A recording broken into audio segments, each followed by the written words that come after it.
bem-vindo ao canal Teologia Aprenda Mais. Hoje eu quero falar sobre os 7 concílios da igreja, Os 7 primeiros concílios da igreja cristã que ocorreram na parte oriental do Império Romano.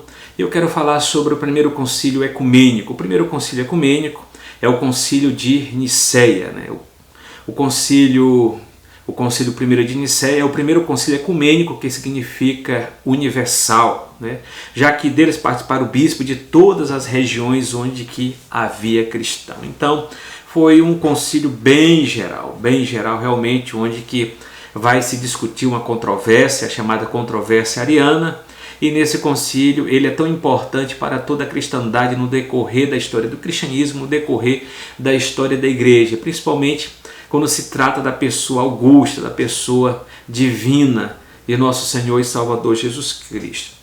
O concílio primeiro de Nicéia é o primeiro concílio ecumênico, que significa universal, já que dele participaram o bispo de todas as regiões em que havia cristão. Teve lugar quanto a igreja já tinha conseguido a paz estável, e dispunha liberdade para se reunir abertamente. Então, desde a época do Édito de Milão, que a gente viu dentro da história do cristianismo, o Édito de Milão promoveu, foi promovido na cidade de Milão pelo imperador Constantino e pelo outro imperador Licínio. Então, no Édito de Milão, tem a liberdade de culto para a igreja. Então a igreja está tendo liberdade de culto, de reunião, de pensamento, de ideias, de crenças e prática teológica. Mas aconteceu algo agora inesperado, mas era para acontecer realmente. Aconteceu que do dia 20 de maio a 25 de julho de 325, o concílio de Nicéia, dele participaram alguns bispos que ainda tinha seu corpo, corpos e os sinais dos castigos que tinha sofrido por seres fiéis nas perseguições passadas, que era recente. Então, teve o concílio de Nicéia nessa data de 325, mas a perseguição praticamente terminou ontem, através do Édito de Milão. Então esses bispos que compareceram foram pessoas que estavam ainda com seus corpos marcados, seus corpos mutilados devido às perseguições de Diocleciano, de Galério e etc. Então são pessoas que trazem a verdadeira marca de Cristo, sofrida num tempo difícil que a igreja teve que enfrentar. Para essas datas, o imperador Constantino, que ainda não tinha sido batizado, facilitou a participação dos bispos, colocando à sua disposição o serviço do exército imperial para as viagens, e os translados, e ofereceu seu palácio em Nicéia da Bitínia, que estava perto de sua residência de Nicomédia. Então a pergunta é essa: mas por que o concílio não aconteceu na cidade de Constantinopla? Constantinopla ainda estava em construção. Foi por isso, você vê que o palácio ainda do imperador, a residência, a casa imperial dele, está sendo na cidade de Nicomédia. E o concílio foi reunido na cidade de Nicéia, na Bitínia, porque Constantinopla ainda está em construção, ainda está em todo o levante de edificação da cidade. Então, de fato, ele considerava que era importuna essa reunião, pois no ano de 324, depois da vitória contra Licínio, tinha conseguido unificar o império e desejava que a igreja também estivesse unida. Ele desejava ter uma paz política, uma paz imperial em todo o império. Então, nesse momento, ele estava sofrendo as consequências da pregação de Ário, um padre, um pai, um presbítero que negava a verdadeira divindade de Jesus Cristo. Você pode ver, Ário nega a deidade de Jesus, Ário negava a deidade absoluta de Jesus. Desde o ano de 318, Ário enfrentava seu bispo, Alexandre de Alexandria. Ário era um presbítero na cidade portuária de Alexandria, era um pastor congregacional que tinha essas ideias relacionadas ao Filho e na interpretação que ele tinha de Jesus, que Jesus não era Deus Todo-Poderoso, que não era a segunda pessoa da Santíssima Trindade, que Jesus era uma criatura especial da parte do Pai.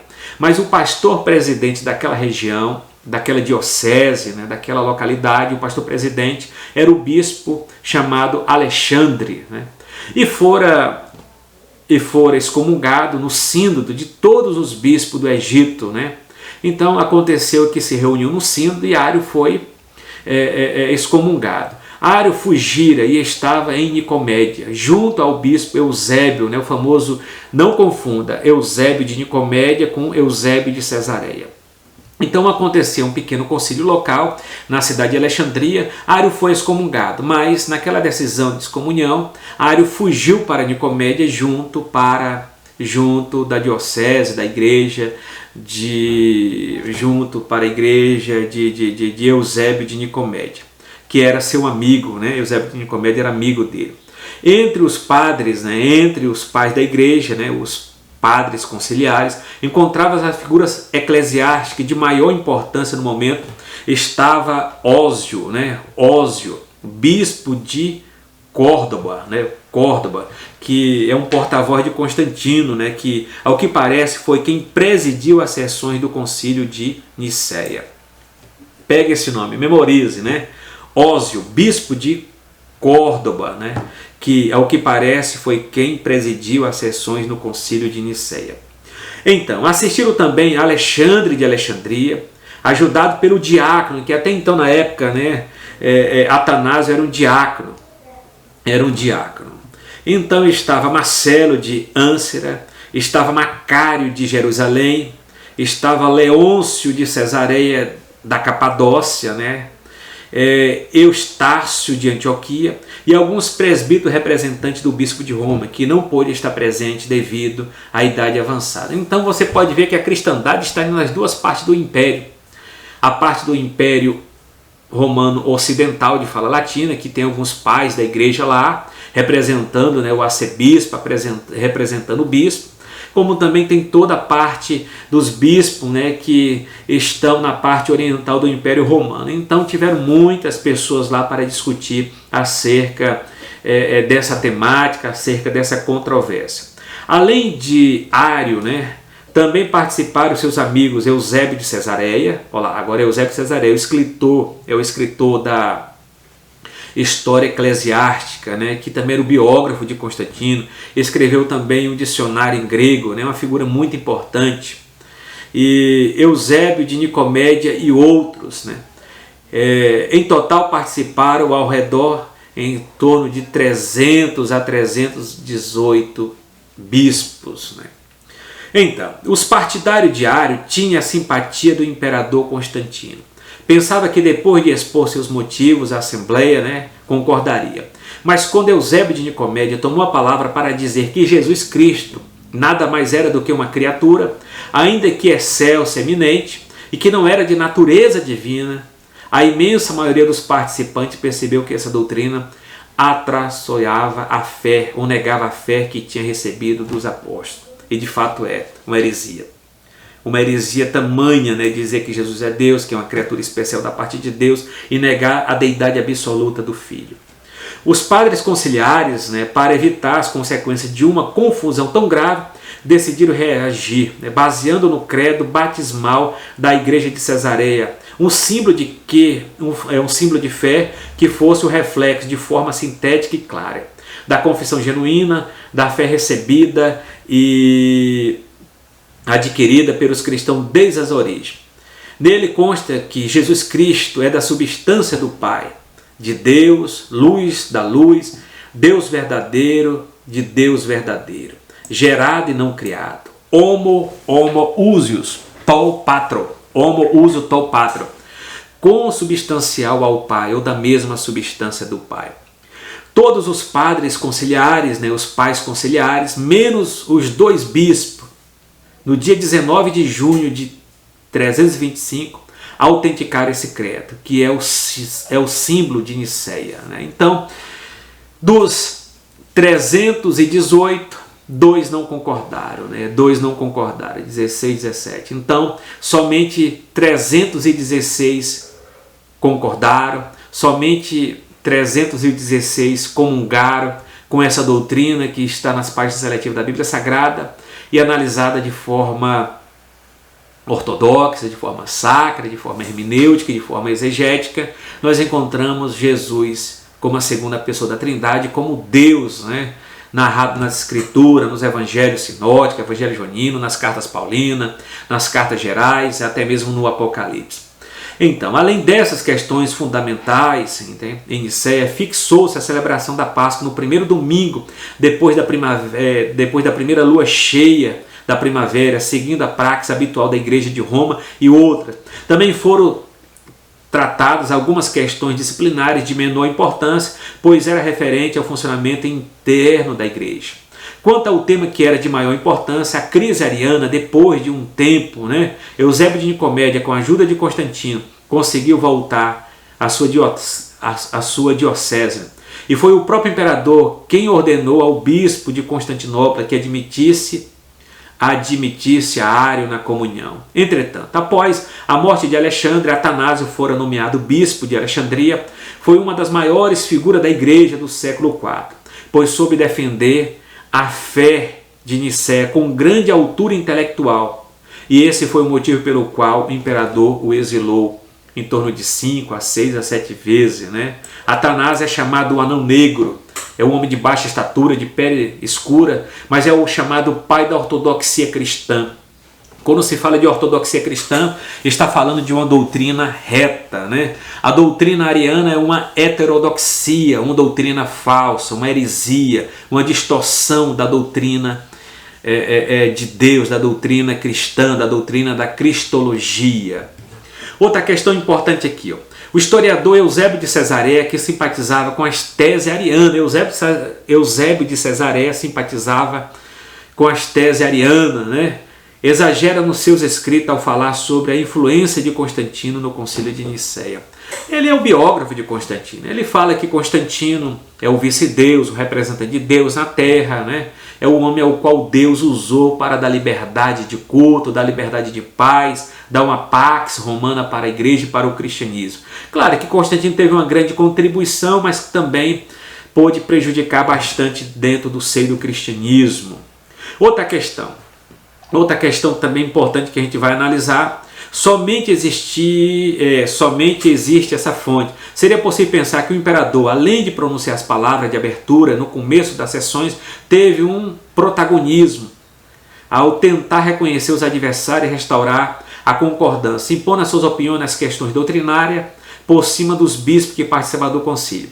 Trata-se de uma versão parcial da realidade. Tendo em conta todas essas fontes, sabe-se que Constantino, com certeza, propiciou da realização do Concílio de Nicéia e teve influência dando seu apoio. Porém, o estudo dos documentos mostra que o imperador não influenciou na formulação de fé que foi feito no credo, já que já tinha capacidade teológica para dominar as questões que ali estavam sendo debatidas. E sobretudo porque as fórmulas de que foram aprovadas não coincidem com suas inclinações pessoais, que era na linha ariana, a linha ariana. Isto é, considerar que Jesus Cristo não é Deus, mas uma criatura excelsa, isso é desconstruir, desfazer toda a doutrina do Novo Testamento, as doutrinas fundamentais da fé cristã. Então Jesus é Deus, a deidade de Jesus absoluta é precisa, é principal, é o alicerce da cristandade. Tirando Jesus como Deus, como a segunda pessoa da Santíssima Trindade, Deus de Deus, Senhor do Senhor, nós tiramos toda a base do fundamento, toda a base da cristandade, que é genuína e excelsa. Eu quero ler aqui uma parte que temos aqui na nossa declaração de fé, acerca do credo, acerca do que foi decidido no credo de Nicéia, acerca de Jesus. Cremos em um só Deus, o Pai onipotente, Criador de todas as coisas visível e invisível. Em um só Senhor Jesus Cristo, Filho de Deus, unigênito do Pai. A palavra unigênito, monogenese, que é da substância do Pai, Deus de Deus, luz de luz, verdadeiro Deus de verdadeiro Deus, gerado e não feito, de uma só substância, chamado homoousios, com o Pai, por meio de quem todas as coisas vieram a existir. As coisas que estão no céu e as coisas que estão na terra, que por nós homens, por nossa salvação desceu e foi feito carne, e se fez homem. Sofreu e ressuscitou ao terceiro dia, subiu aos céus, e virá para julgar os vivos e os mortos. Então, aqui está a base aqui do credo de Nicéia, acerca da deidade absoluta de Jesus. Sabemos que Atanásio viveu em torno dos seus 80 e poucos anos, o arianismo não morreu de vez no Concílio de Nicéia, mas sobreviveu até o ano de 380, né? 380. Então Atanásio lutou muito tempo contra o arianismo, né? E foi exilado várias vezes, né? Por Constantino, pelos filhos de Constantino, precisamente um dos filhos dele que tinha uma simpatia, tinha um apreço, né? Pela doutrina ariana, de ser que Jesus era somente uma criatura especial da parte de Deus. Então Atanásio teve que lutar. É por isso que São Jerônimo, né, um dos pais, o pai da Vulgata Latina, falou Atanásio, né, Atanásio contra mundo, né? Então Atanásio ficou sozinho na luta. Não ficou sozinho porque a igreja de Alexandria, né, ao qual ele presidiu, sempre quando ele ia, ele voltava, ela recebia ele, né? Então, Atanásio contra mundo. Então, Atanásio teve que lutar contra o mundo ariano, e essa luta foi muito grande, e ele chegou a morrer aos seus 80 e poucos anos, e o arianismo ainda estava lá. Então, o golpe final no arianismo, né, entre a igreja ortodoxa e a igreja ariana, foi quando Teodósio, no Edito de Milão, em 380, faz do cristianismo a religião oficial do império. De lá é um golpe fatal no arianismo, que de vez ele morre ali, no século IV. Mas hoje nós temos uma seita que teve seu início no século XIX, eu falo dela lá em Seitas e Heresia, que é chamado Testemunho de Jeová. O Testemunho de Jeová nega a doutrina bíblica da Trindade, também o Testemunho de Jeová nega a deidade absoluta do Filho de Deus, de nosso Senhor e Salvador Jesus Cristo. Ele só coloca na tradução Novo Mundo que Jesus é um Deus de segunda categoria, de um Deus menor. Então isso já não é mais trindade, é triteísmo, é triteísmo. É a doutrina de três deuses. Então, se Jesus não for Deus, está todo mundo perdido novamente. Então isso, Atanásio escreveu um livro, né, A Encarnação do Verbo. Jesus é Deus, a segunda pessoa da Santíssima Trindade. Uma só pessoa, né? Duas naturezas em uma só pessoa. Ele é Deus. Shalom, até o próximo concílio. Dentro desses concílios ao qual eu vou falar que nas decisões conciliares eles são muito importantes para nós e sabemos que a nossa doutrina não caiu do céu pronta e acabada. Você pode estar acessando nossos vídeos, né, História do Cristianismo, que eu ressalto um pouco sobre isso, mas precisamente você vai acessar os vídeos História da Teologia Cristã. Acesse também os vídeos também de Seitas e Heresia, de apologética, né? Apologia ou apologética, que de lá eu retrato também sobre esses concílios, sobre as decisões conciliares, que são muito precisas, são importantes para a construção do pensamento teológico, para a construção do pensamento doutrinário. Shalom, até mais.